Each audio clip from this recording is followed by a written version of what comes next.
Merry Christmas and welcome to the program, everybody from the edge of America. I'm Rick Amato. Mayor Bill de Blasio has lost the respect, the confidence, and the support of his city's police force. And there is not a mayor in America, big city or small, who can survive a tenure as mayor without the support of his or her police officers.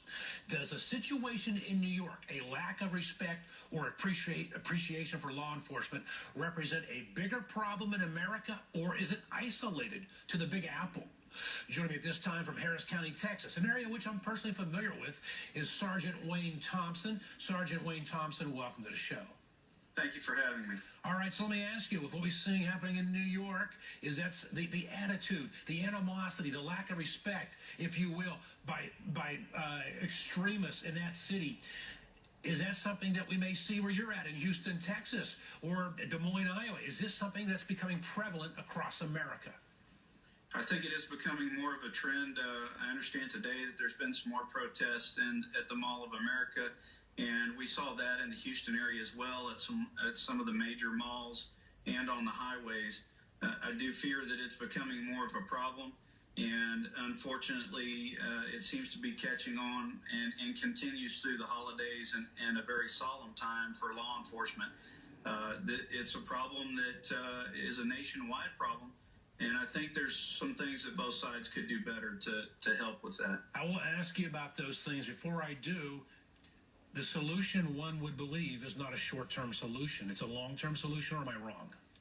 I think you're absolutely right. It is a long-term solution. You know, perception is reality, and the perception is that there's some rift between law enforcement and society and our citizens. Although I don't really believe it's a problem, I do think that if it's perceived as a problem, it does give it a little bit of credence, even if it's not based on fact. Is it hurting?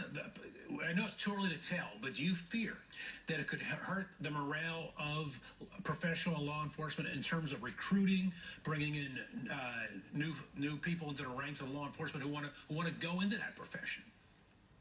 Absolutely. Law enforcement's not quite as popular as it used to be. I'm also in the fire service, and I always tell people it's easier just to say that I'm a firefighter because everyone loves a fireman. It is becoming harder and harder to fill positions in law enforcement. It's harder to get folks with education, college graduates, and even folks leaving the military these days are probably reconsidering their choice as far as joining law enforcement. It's extremely taxing on family finances, and now you can see all the added trouble that we have. You know, one of the things those that are attacking police officers, what they're saying in New York City is, look, for the first time, the white population is in a minority. When you add up all the minority skin colors, racial backgrounds, they make up the majority, and people are saying that is why there's a problem. And to me, you know, if I call 911, Sergeant Wayne Thompson, I don't care who shows up at my door as long as someone shows up. I don't care if they're brown, white, black, gay, or straight. I want someone there who's going to help me. And I don't buy this argument that those on the left, primarily on the left, are saying right now that the police force, the law enforcement, must mirror the same skin color as the community they're serving. What are your thoughts on that? I think that law enforcement as a whole is pretty diverse. I work alongside of folks, different religions, skin colors. They're all my brothers and sisters, regardless of what their background is. And, you know, I think that our law enforcement opportunities are equally available to everyone of every race, color, and creed. However, we have to remember that law enforcement is a very selective career field.